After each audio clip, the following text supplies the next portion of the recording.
All right. This is Carrie Hunt. And I'm Karen Waite. And I'm Kelly Martin. Okay. So the first question is, Dr. George Will discusses many important topics.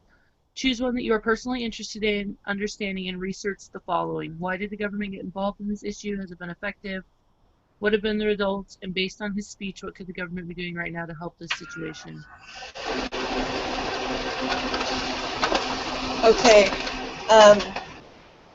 I got confused about that because I thought that's what we were doing for the discussion board. Right, me too. I did that for the discussion board, but I didn't do it for this. Yeah, so I did all the reading and I watched the video, but I didn't choose something specific that he was talking about. Right. He didn't really talk about what I chose. So, but I guess I don't know. He said a lot of stuff, and it was kind of like he was just rambling it off really fast. I know, a lot of stuff was kind of like over my head. Yeah, because the topic I chose was healthcare, but he didn't really talk about healthcare. So I guess I don't know what to say about that besides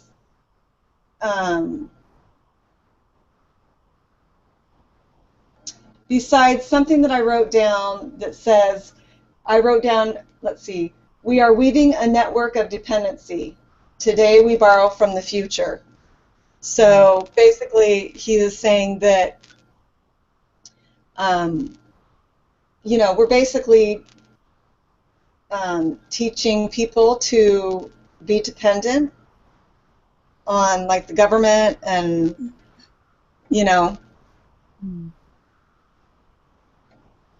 he said 49% of people are receiving government benefits,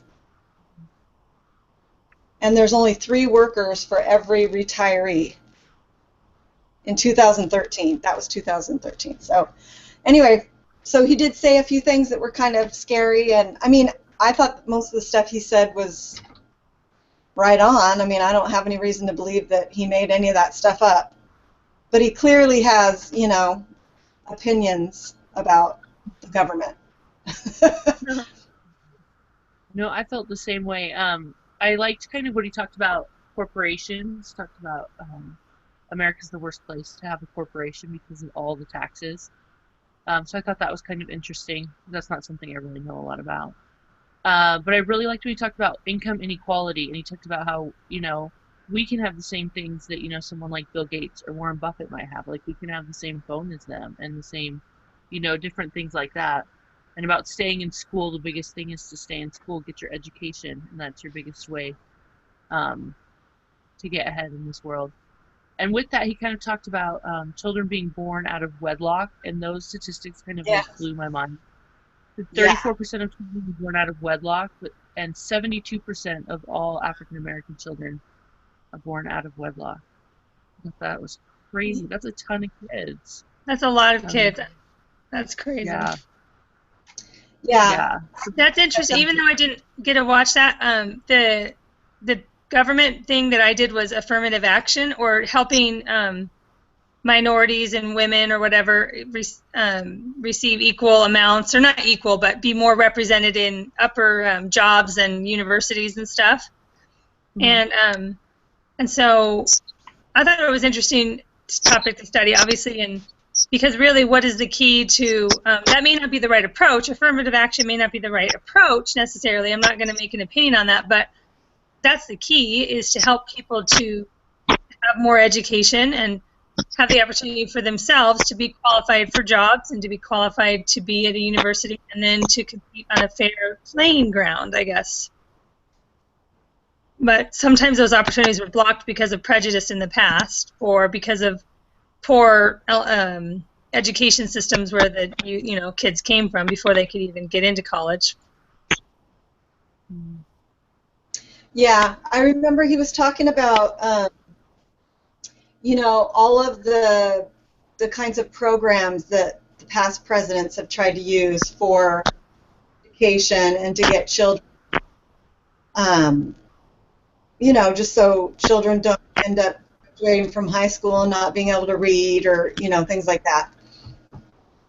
And I guess the thing that stuck out to me was, I don't know, somehow they're just not getting it right. Like the No Child Left Behind thing, and how they're just dumbing it down so that children, so that the schools will get good, ratings. And, it's not, it's not helping the kids. And it's more about the schools and the way they look instead of what the kids are really learning. Anyway, he didn't talk a whole lot about that, but that just got me thinking about that. And after I watched it, I looked up the 10 or maybe 20 wealthiest people in the world in the United States, and every one of them was a man except for there was one woman, but she was part of the family because a bunch of them were Walmart people. Yeah. And there was one woman. And she was from Walmart, right? She was from Walmart. She was part of the family. So, I don't know. I just didn't really count her. So it's kind of interesting that they're all men. And most of these men that are the most wealthiest, they dropped out of college. Right, yeah. They're college dropouts. So, I mean, I'm not saying that it's okay to drop out of college, but in a way it's kind of sad because... Well, everyone knows that, the top percent, they don't need college in order to make their money. It's just the rest of us who have to make our living. We all need college. Right. Yeah. So, I don't know. I just looked up a bunch of stuff after I watched that video because I was interested in finding out more about. I thought he was really funny, and he had a lot of great points. Like when he made jokes about Joe Biden, that was pretty funny. Oh my gosh, that was hilarious. What did he say about him, Kelly? He said Joe Biden, the gift that keeps on giving. Yeah, because Joe Biden went off and started talking about how in something that happened back before television was invented, and then he mentioned a year, a span of years that somebody was president and they weren't even president during that time. Like, he totally got his facts wrong. So he tends to just kind of spout off stuff that's just random facts that aren't true. Yeah, and the Senate immigration bill is like over 1,000 pages, and in it lists Nevada as a border state. Wow, they consider it a border state, huh? Yeah, Harry Reid got it listed as a border state so that we could get money for border patrol, like millions and millions of dollars. Wow. I mean, and that's funny that it was Harry Reid, that did it. Isn't Harry Reid LDS? He is. We don't have good feelings towards Harry Reid here in Nevada. Kind of an idiot. I don't know. It was funny that he mentioned that in front of all these LDS people. Yeah, right. Yeah, there's no love lost for Harry Reid here in Nevada. I'm sure, Anyone yeah. like Harry Reid? Who likes Harry Reid? Because I've never heard anyone say anything good about him. Oh, we don't. No, none of us here. I live in southern Nevada, so we don't get to vote for him or not vote for him. So we just kind of have to live with him. Yeah. I've never heard any good things about him either. I know. Huh. Yeah, so that was pretty funny. So it is funny. The video is funny. It was funny. I think it's worth watching, Carrie. I mean, I'm going to watch it, yeah, for sure. But I was amazed at how much stuff he knew, Yes. It was very smart. Yeah, Okay. He knows a lot of stuff. So Dr. Will cites a problem no one wants to talk about.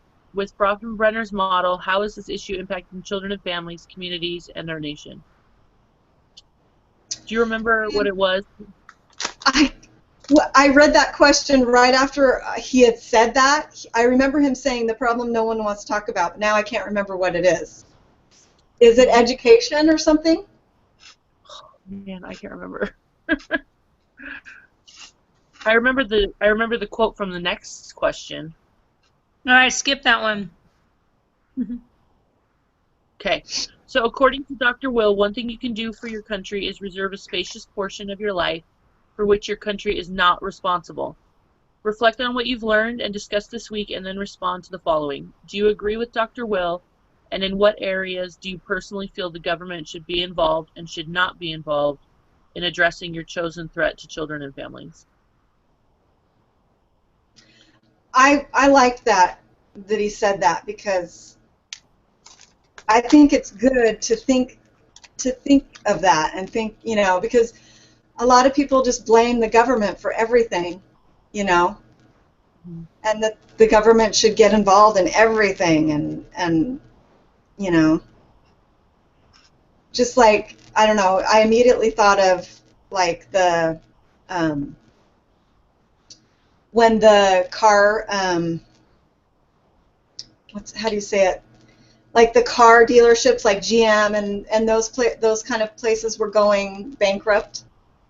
Wow. And how the government went in and saved them. And I mean, that's a huge thing, but it's kind of like the same with people, with individuals, and like going on welfare or something, and not all people get themselves into financial problems, but like the car dealerships did. And so I think it's important to learn from your own mistakes and get yourself out of your own, deal with your own problems and help yourself. Mm-hmm. And even though I didn't watch his take on it, I mean, in general, I can express, I think that welfare should be what welfare is, like when it's necessary for people to help them out of a bad situation, not necessarily a lifelong thing. And it's a situation where if people are in a bad time, then they can have that help while they need it, and then work, to get out of it. But I know that hopefully during the idea would be that people during their main working years especially should be able to provide for themselves that big chunk of their life or whatever, where they should be productive, they should be producing things for their, and then, sometimes when you're older, just depends what the country is set up, if you have like Medicaid or Medicare or something, to help you at the end of life, but with insurance. But I know my husband's like super crazy about it, like they have like government kickbacks and things like for solar panels and stuff. He's like, nope, I'm not getting solar panels that they keep saying, they advertise that they're going to be free, because that's Obama's giving me money. I don't want any of his money, I'm like, okay, but so there's definitely a lot of, it's scary to be too dependent on the government, because you do lose freedom. Yeah. Well, yeah, it gives you a sense of independence when you're doing all you can to support your family and help yourself, Yeah, as opposed to living off the government, whatever. I think that's what's lost, though, is that sense of independence and wanting to work and provide for your family. I always knew there was, there's food stamps and there's health insurance, for people who need it, who don't have money, and that's all great. But before I got divorced, my husband was a social worker, and I couldn't believe, there are people, he would work with kids whose parents, they got their rent paid for and they lived in nicer places than we did. And, they get all their food paid for, they get their utilities paid for, they get cash every month, they get cell phones, and all these things. Like, I know. Why? Of course they're not going to go back to work. And so, I don't know, I think that the whole thing has just kind of gotten out of control. That is so crazy to me. Said, it serves a purpose. There's a purpose for it, and it's a short-term thing to help people when they need it. Right. But there's so many people now, and that's just how they live. The government pays for everything. Yeah. I think that's one of the reasons why my husband has such a bad taste in his mouth about it, is because when he was a kid, he lived in the South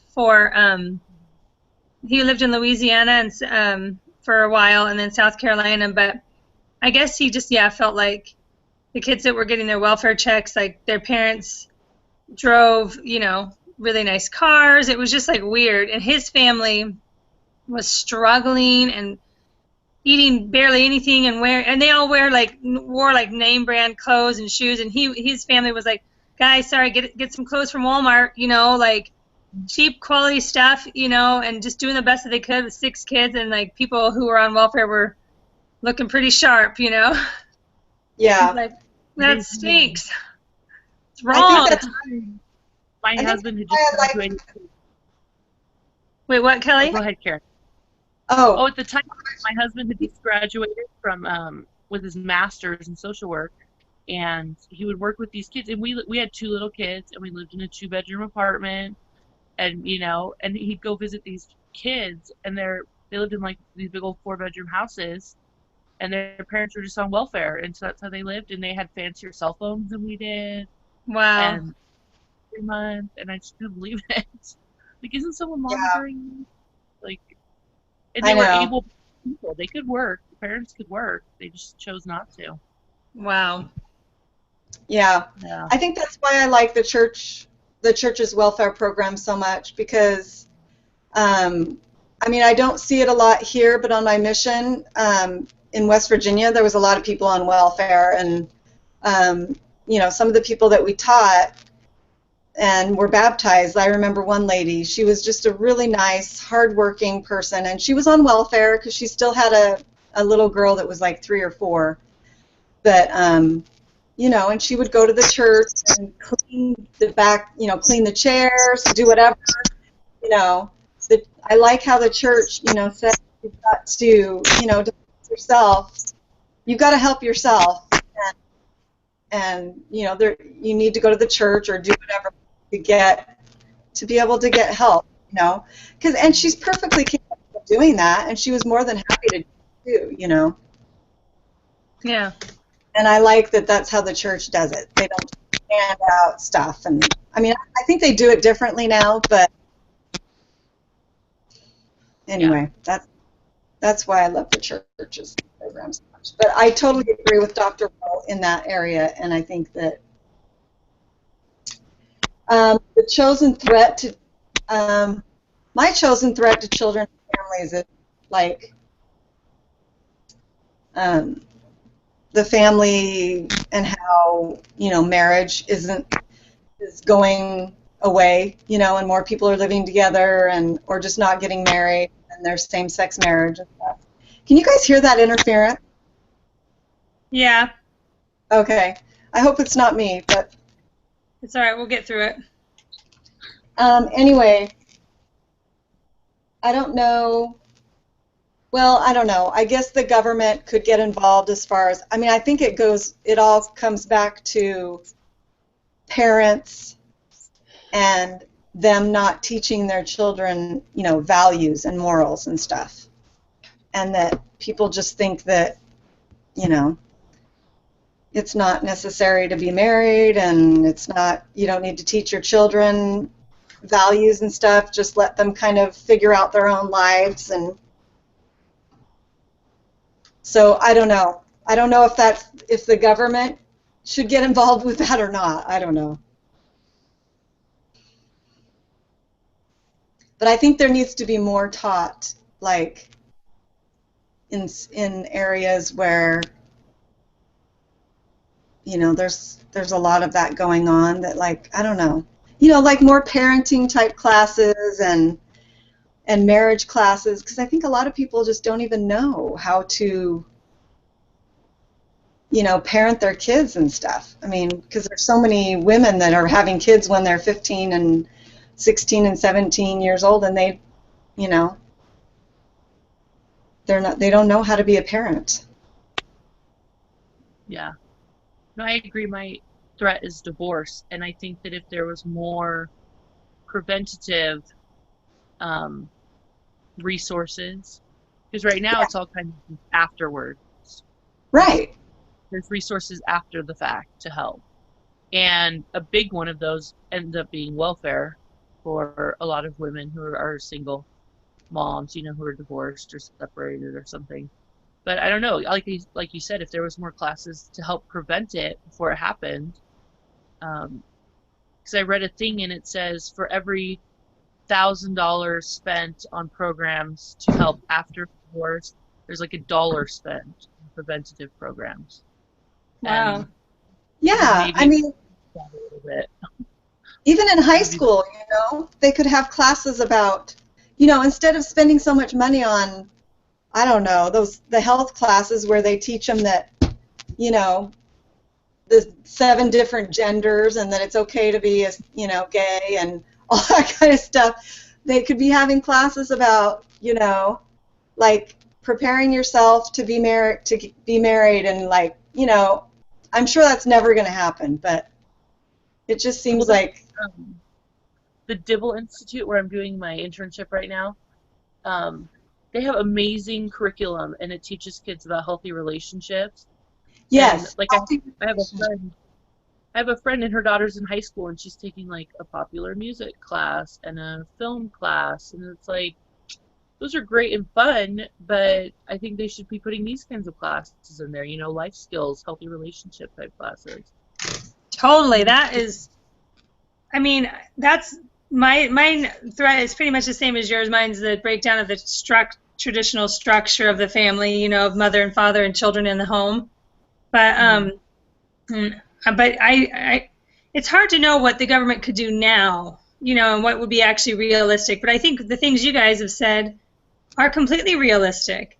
But unfortunately, because of all the, apparently they're allowed to promote every lifestyle but marriage and but abstinence, which it doesn't make sense that you couldn't, I mean, I guess they're allowed to present abstinence and monogamy as one option, but they're not allowed to say that it's better than any other.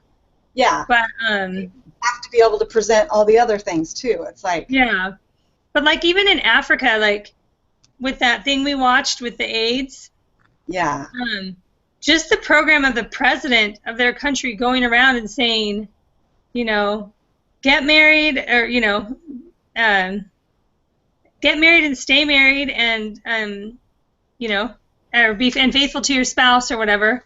That made a difference in their country. Just even like just promoting marriage somehow in the government. And I know there are government programs. I don't know if they've been disbanded recently of really trying to study and know how they can promote marriage because the evidence is completely obvious that that's going to help. I mean, that's what comes before welfare, education. All the problems stem from not having strong marriages. So yeah, it just seems super obvious that you would want to reach the thing that statistically and over years and years has shown is the greatest protector for all of our government problems. That doesn't mean that every marriage is, but strengthening marriage and encouraging people to get married and stay married would solve everything. We know that, I know. It seems so simple to us. It's like, I don't Hmm. know.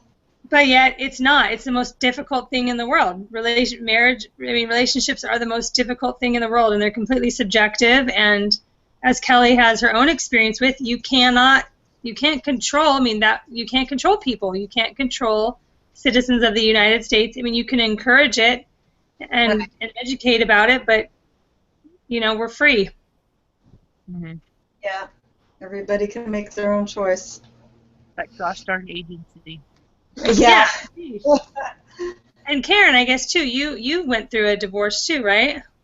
yeah, So, I yeah, mean, it's just crazy. It's a crazy world we live in, but I just Yeah. think, I've seen that they have some of those programs, like some of the programs that they have in high school are to help kids so they don't get, domestic violence and things like that, helping them learn how to have healthy relationships. And I think that that's at least one small place the government could start. Yeah. And like the curriculum I work on, it's fun. They show music videos, they play games. I mean, it's not some boring thing, but and a lot of it, you like when you read through it, you think, oh, yeah, of course. But I think that so often we forget, and we're in these relationships, and especially young people, they fall in love, and it's all great, and they haven't been taught the warning signs or things like that. So, Yeah. So the program that you're doing for your internship, is it still in the developmental phases or is it done? And what are you doing with it again? I know you told me a little bit, told us a little. well, right now I'm working on a PDF they just redid one of their PDFs, so I go through and I do all the internal links and the external links and stuff. But another curriculum that we're still working on is we're adding like supplemental materials like object lessons and music videos and Oh, movie yeah. clips and things like that to kind of spice up the lessons a little bit. So are But these the lessons being used in certain states already, or? they are used. They're mostly used by like private organizations that have teachers come in and teach them. Yeah. So I don't know if they're using the school systems. I just worked on a project last week with the state of California and their new sex ed program. They're starting to teach with their new sex ed program. They're starting to teach about healthy relationships. So our director went and met with the director of California's new sex ed program to see if our curriculum would fit into what they want. So, I mean, That's kind of, cool. it's surprising for California, but it's a step in the right direction. Yeah, Yeah, that's that's cool. great. I went on the Yeah. website and looked at it. It looks really good. They have some good things on there. Yeah, it's pretty neat. I mean, these are important things that kids should learn, and along with regular life skill things that could help them. Totally. Yeah. So, all right. So I will summarize for us. So we talked about a lot of different things that the government helps with and how they're good ideas, but the government maybe hasn't gotten the right approach with them, like the No Child Left Behind. They're off the mark, even though it's a good idea to help kids. Affirmative action, it's a good idea to make things more equal for minorities and women and everyone, but it might not be the right approach. We talked about welfare being good. It's a short-term fix. It has a purpose. It's not meant to be a long-term thing. The church welfare system model is a great model. Preventative classes for some of these threats for the families instead of spending all the money that the government does to deal with after the fact, which often comes through a lot of money in welfare too, and teaching about healthy relationships and promoting healthy marriage for kids and stuff so that they don't hopefully run into these threats in the future. All Okay. right. Awesome. It is. Perfect. So since I started, I'll post the link. All right. Thanks so much, Okay, Carrie, sounds for good. doing that. And then next Wednesday, oh, let me stop the